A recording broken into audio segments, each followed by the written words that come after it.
1,90,000 चढ्ने होइन त डट बाइक। भान्या चटोले तपाईँहरूको सामु मोटर हेडको एस्ट्रक 250cc को डट बाइक चाहिँ बिक्रीमा लिएर आइसकेको छ।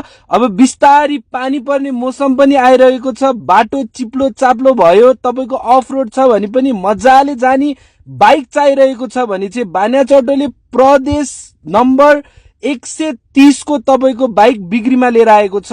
हेर्न सक्नुहुन्छ आउटर लुक्सहरू राम्रो छ, तपाईको गुडेको पनि धेरै छैन, 13,000 चान्चुन मात्र गुडेको छ। जो कोही इच्छुक भएर हेर्न आउनु भयो र डट लभर हुनुहुन्छ भने नो मिस जाने खालको बाइक रहेको छ। यो मूल्य पनि 1,90,000 मा आउँछ। क्यारियर पनि छ पछाडि, लङ टुर जानुहुन्छ नि सामानहरू पनि मजाले बोकेर राइडमा जान सक्नुहुन्छ। अगाडि पछाडि दुईटै टायर राम्रो छ, इन्जिन कन्डिसन त भन्नै पर्दैन, बाइक नयाँ नै हो। मूल्य त झँदै छँदैछ 1,90,000 मा आउँछ। धन्यवाद।